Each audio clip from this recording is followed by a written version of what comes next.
Welcome to another episode of Healing Through Love. Each week, we share ideas, experiences, and resources to increase the awareness of domestic and family violence and to empower survivors to grow and thrive. We talk with experts who share their advice, or with people who have experienced abuse, no matter where they are on their journey. This is all about healing through love. And now, here are your hosts, Sharlene Lynch and Rose Davidson.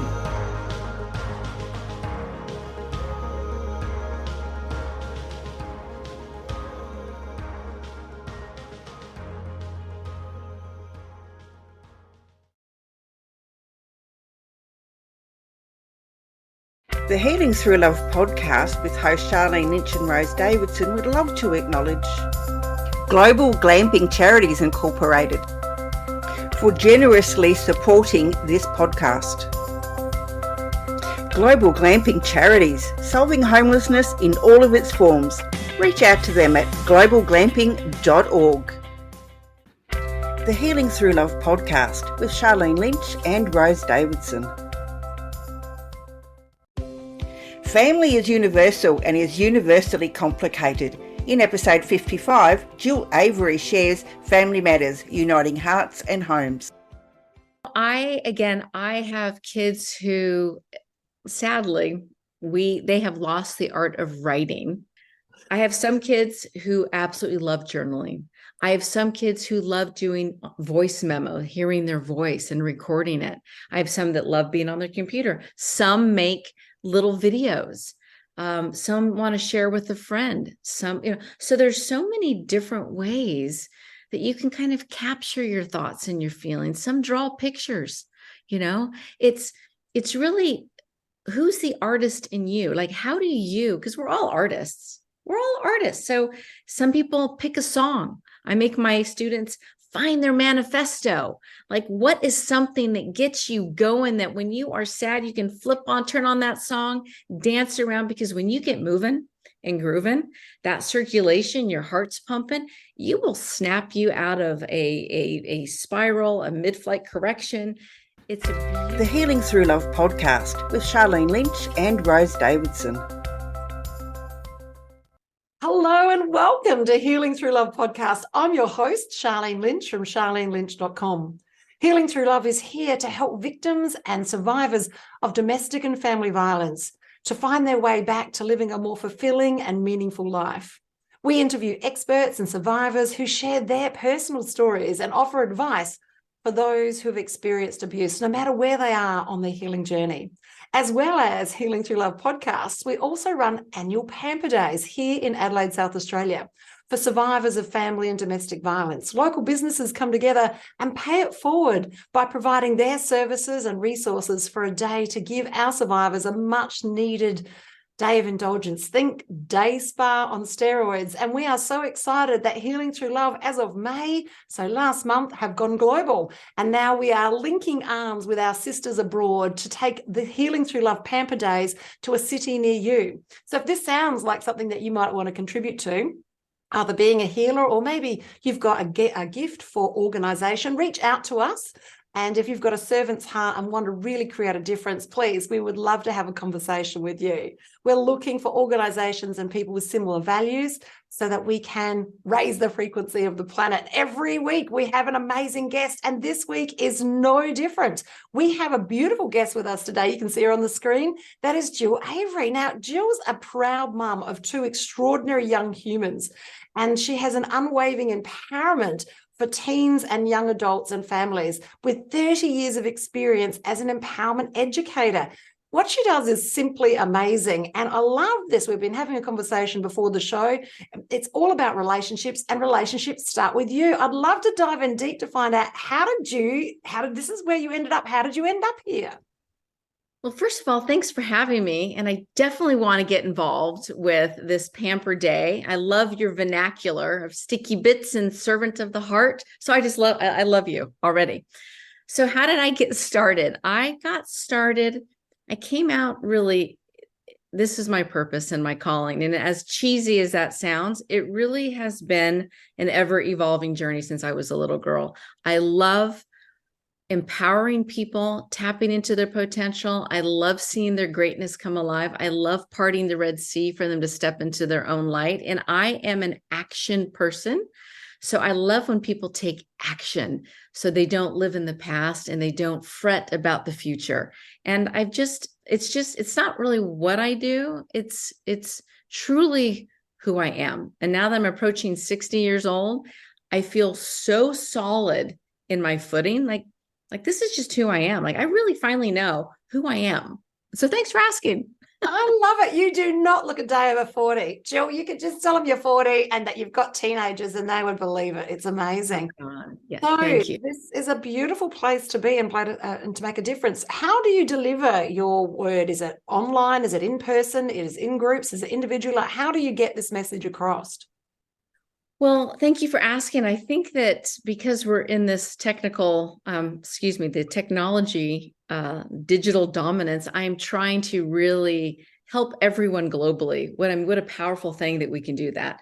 So I do have a website, and I have an online course that can help anyone, anywhere, anytime. And I also do, if anyone's local in California, Silicon Valley, I also meet with people locally here because boy, do I love that in-person connection. You can feel that energy. So my website, myfamilyinflow.com, you can find me. And so I do it all. Whatever you need, I am here to try to help get you going forward. I love it. I love it. So the details of the website and the course are going to be in the footnotes and also in the description. And you'll find this obviously on YouTube and all of our platforms that we stream on. So I'm very excited. So this is a blended program. It's quite unique. So there are aspects of the program which are self-paced so that you can do it at your pace because everyone has a different learning style. Everyone learns at a different pace. Yes, and probably the most important part, and this is where Jill's course is different. This is where her blended program is different, is that you get Jill. You get Jill. So you get Jill. Sure. And this is twice a month and to help you on that journey because we understand, look, there's so many online courses that if we don't have that level of accountability and also someone to ask the questions on those places where you do get stuck, those sticky bits, that you need to have someone to link arms with to help move forward. And that's why Jill's program is so much different than others that you'll see on the market. I love it. So, wow. How did you end up with your avatar, with your audience being teenagers? Like you could have chosen empowerment. It could come from anywhere with any sort of background and any sort of outcome. How is it the relationship and teenagers is where you come from? Like, I need to know this. Well, I think when I became a mom 25 years ago, so I have a 25-year-old and a 22-year-old, and when I became a mom, I was kind of in the thick of whatever ages my children were. And I ended up, after I left Apple Computer, I created an award-winning, all by myself, self-empowerment series for toddlers because my kids were little. And then these kids grew up and I was evolving while my kids were getting older and evolving. And so I just evolved right with them. And all of a sudden, when my kids were teenagers, that's where I felt the biggest connection. And that's also where I saw the ecosystem change. And I saw the epidemic of depression and I saw the anxiety. And so I really honed in on that. And then my kids graduated and went on and launched into the real world. And I thought, you know what? I am going to now stick with the teenagers and the young adults. And what's funny is that they are the same kids that I was empowering and teaching when they were toddlers. So I've evolved with them. And that's my sweet spot because I think I mentioned to you, I can be very real and very direct and very sarcastic and very irreverent and very, let's get this stuff done. And the kids love that. The kids love when there's no BS and that you just talk to them just exactly where they are. You meet them right where they are. And so I love that age group. Love it. I do love it. In fact, I volunteer with a Zunta Society, which is more mature women, so in their 80s, and they run programs for private schools. So I go in and help them with a business skill set. So these girls have come up with a concept about something, and they can be very left of center. They're usually cause marketing, so period taboo or something like that. and they want to do some sort of activity to create awareness around that. So they pitch their idea to me, and then I give them some business advice. I love it. It's one of my favorite things to do every month, and it really feels very fulfilling. So I've got a personal question to ask you, Jill. So I don't know, you might not know that my beautiful baby boy, my 17-year-old baby boy, committed suicide. So I really would love to know a little bit more about, depression and how we can, is this something that we can spot, or is this something that we can have conversations about? Like, it's just specifically in and around this teenage age that they get, and they all get this little bit of moodiness happening. How do we tell the difference between that and like real long-term serious depression? Yeah. Well, first of all, that really took me. I did not know that. So, wow. I'm so connected to the kids, and I have not been in a situation where any of the kids I've worked with have actually have died by suicide, but they've gotten close. And it was mainly the culprit that there was kind of like the perfect storm when COVID hit and the whole world just kind of shut down, the isolation. And I kept my doors open, and I did not care. I was like, these kids, I could not leave them during that situation. And they had suicide ideation. They didn't want to really take their life. They just no longer wanted to be in pain. They just didn't want to live like that anymore. They wish they didn't feel that way. So I am not a doctor. I'm not a suicide prevention therapist. But what I do know, and what I realize what works, is when you are truly connected to somebody's heart and you share that space and you are just there, you don't even have to talk sometimes. It's not about fitting in, it's about belonging. And these kids, they didn't have mental illness. I'm not talking about kids who have mental illness. I'm talking about kids who are not equipped with dealing with emotions and big, huge global changes and the world shutting down. They're not equipped with that. Their brain hasn't even developed yet. They have hormones raging. They are off kilter. The social media, the 24/7 news. It has been a crazy shit show of an ecosystem. I mean, let's just call it what it is. And these kids, profound devastation. So I take everything very seriously.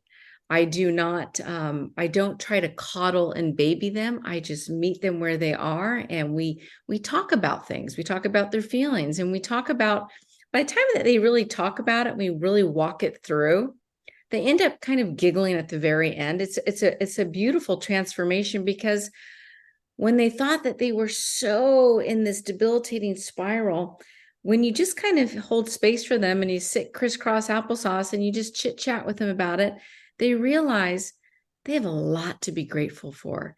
And we don't focus on that stuff. And I'm talking about tiny things of gratitude, because gratitude makes optimism sustainable. And it's really important to just be with these kids I don't care what age it is.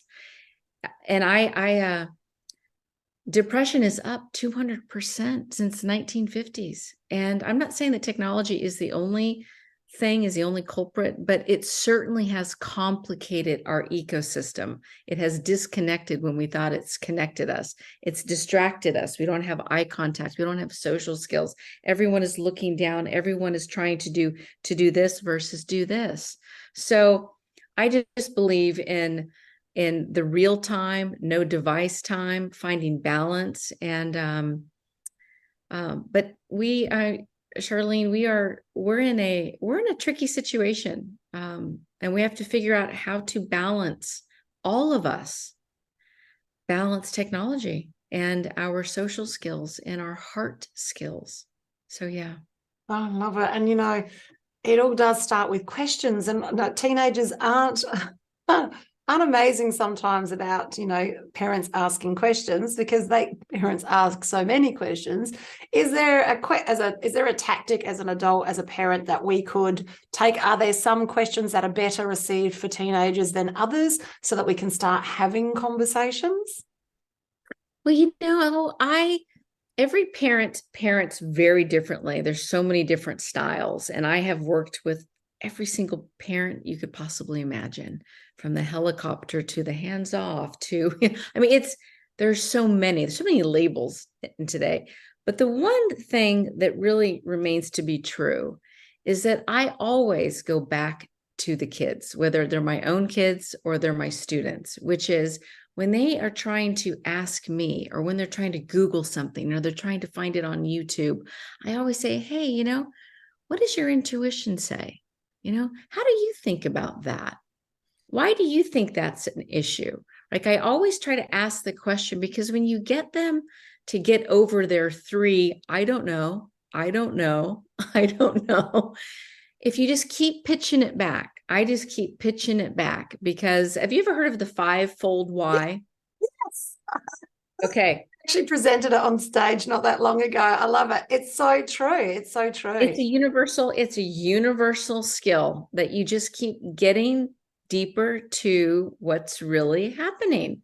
So we have to teach the kids how to stop reaching to Google and looking to YouTube, and get in touch with their own GPS system, and get in touch with their own resources of how they think, how they feel, and how they make decisions.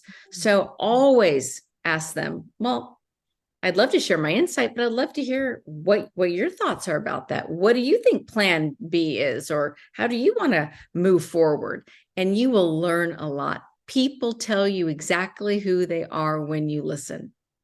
I love that. I love it. So asking the questions and listening. I love this. What is your answer then? Would you think a journal would be a great way for these kids to capture and get connected to their to their own their own gut feeling, their own sense of what needs to be happening? Do you think journaling is good for kids? I have kids who, sadly, they have lost the art of writing. It's now typing. But I do have some, I know it's like using those thumbs. I have some kids who absolutely love journaling. I have some kids who love doing voice memo, hearing their voice and recording it. I have some that love being on their computer. Some make little videos. Some want to share with a friend. Some, so there's so many different ways that you can kind of capture your thoughts and your feelings. Some draw pictures, it's really, who's the artist in you? Like, how do you, because we're all artists. So some people pick a song. I make my students find their manifesto. Like, what is something that gets you going, that when you are sad, you can turn on that song, dance around, because when you get moving and grooving, that circulation, your heart's pumping, you will snap you out of a spiral, a mid-flight correction. It's a beautiful thing. So figure out what love language speaks to you, and do that. I love it. I love it. You're speaking my language. It's beautiful. So obviously your audience is predominantly teenagers. Yes. And you work with the parents to help create those levels of relationships. But before the show, we were talking about the relationship that we have with ourselves and the impact that makes with the relationship with others. Can you talk to that? Can you talk to that? Oh, yes. My goodness. That's the human journey. I mean, I tell everybody, your purpose on purpose is the exploration of yourself. You got to get to know who you are, how you define yourself, what you value, how you make yourself whole. I always say, value yourself and then add your value back into the world. So it has to start with you, because if you're not well, then you can't be well, you can't do well. So when you take care of yourself, when you put your oxygen mask on first, the whole world benefits, especially your world. So you got to start with yourself. Yes, and yes. I love it. And I love the analogy of the mask on the plane. Without fail, every time is what we're doing. Sure. Yes, and still though, as mothers, I don't know, it must be a mother guilt thing. We just really have to work extra hard as women to put ourselves first. And I think it's a female thing. I don't notice it as much with the guys. but correct me if I'm wrong. So what can we do in this relationship to help put our mask on first? Like, what can we do in either a daily practice or a bigger picture to help ourselves? Well, that's a really, really good question. And I call it this. Simple does not mean easy. And I call it the three big does, because first of all, we get good at what we do a lot of, and we have to get good at being good to ourselves. And it takes time, it takes effort, it takes commitment. I call it the dynamic duo of you have to have desire and discipline to be married together to take care of yourself, or you're not going to be able to get traction. So the three big does that I like to tell my students, and I work with a lot of kids between 18 to 30. That's another sweet spot of mine, is if you haven't mastered the foundational components of your health, which is you have to eat well. You got to, or your body's not going to feel well. Then you're not going to be able to perform well. You have to get your sleep. You have to sleep well. You have to figure that out. You have to put your devices down and be disciplined to go to bed at a decent hour and get your rest. You have to move well. You've got to get your circulation going. Your heart needs to pump. Your muscles need to be strengthened. Those three things, they sound so preposterous, like, oh, for goodness sake, people throw them, they just cast them to the side. It's your foundation, your breath. That's your life force. There's all these wonderful breath techniques. I love Dr. Wiles 4-7-8. Inhale for 4, hold for 7, exhale for 8, do it 4 times. I'm telling you, you can change your mood. You can feel calm and have clarity like that. That's our breath. How powerful is that? It's so true. I had to have my blood pressure. So 56. Had to have my blood pressure the other day, and I'm not a huge fan of doctors. Sorry, doctors out there, or the whole medical industry, in fact. So I'm having my blood pressure down, and she goes, "Oh, it's a little high." I'm like, "No, I'm just not really happy about being here. Just give me a moment." And I go into box breathing, and I said, "Oh, do it again." And she's like, "Oh, okay." I'm like, "Yeah." So it is. Your breathing is so dynamic. You can change your blood pressure. Oh my gosh. Well, I'm also a hypnotherapist, and the power of visualization, right? I can right now talk to you about pulling a lemon off of a tree and sinking your teeth into it. And your body will have a physiological response to me telling you a story, right? I could say something really horrible and scary and your heart would start racing.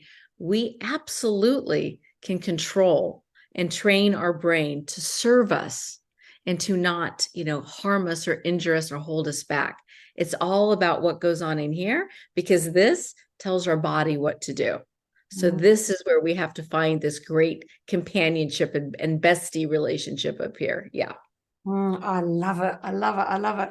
So great advice. So we're all going to sleep well. We're all going to eat well, and we're going to move too. So all very important.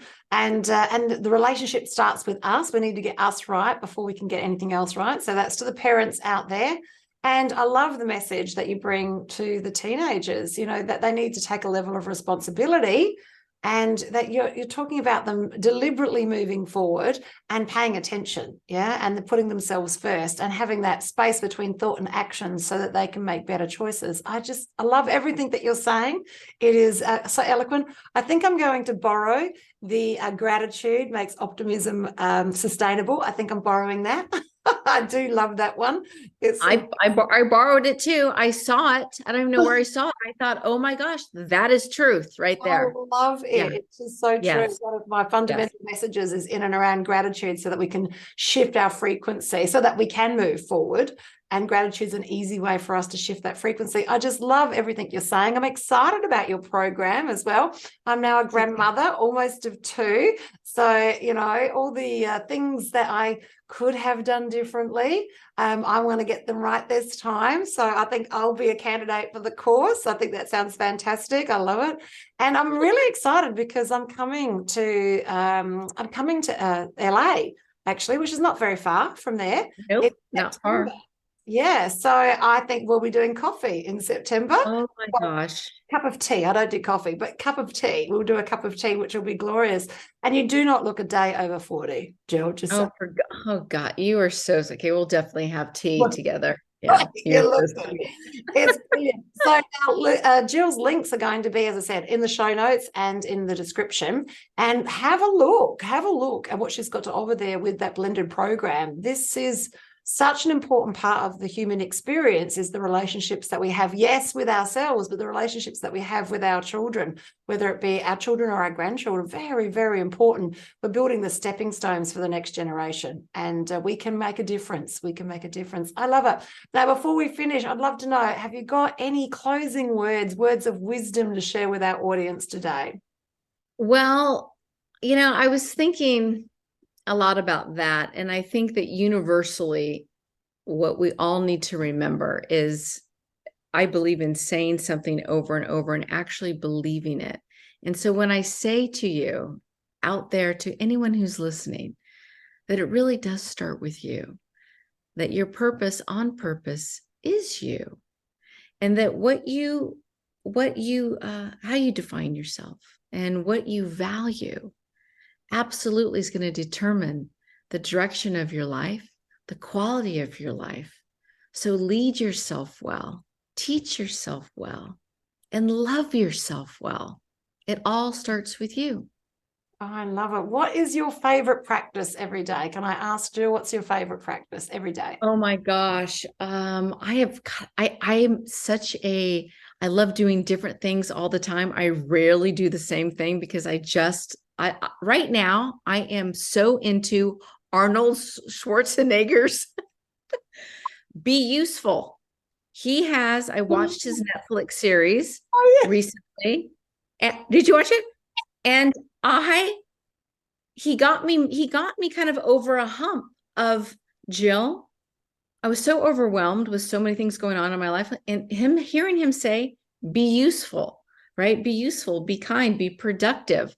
Don't think about it. Don't think about, oh, you're tired, you're dragging, you're lagging, in that moment.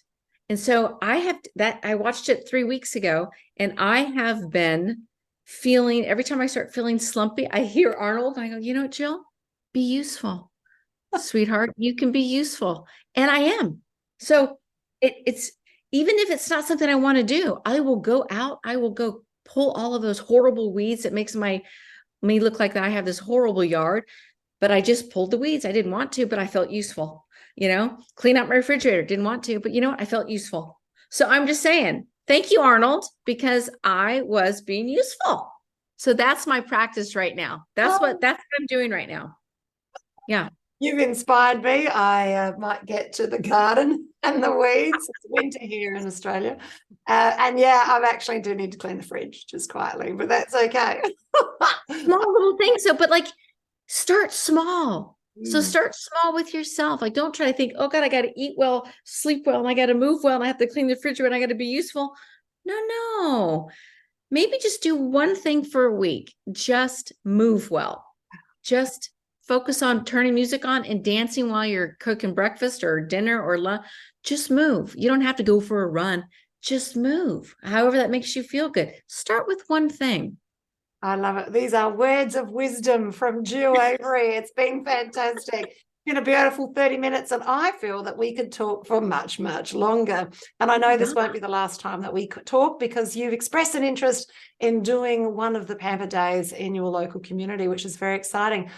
Wow, Jill, this has been a privilege and a pleasure to hold the frequency with you today, and I look forward to seeing you next time. That's bye for now. Bye. Thank you. Thank you for joining us for this episode of Healing Through Love. You can get further resources, see the show notes, or simply reach out to us via our website at htlaustralia.org. Thanks so much for joining us, and we look forward to your company next time on the Healing Through Love podcast.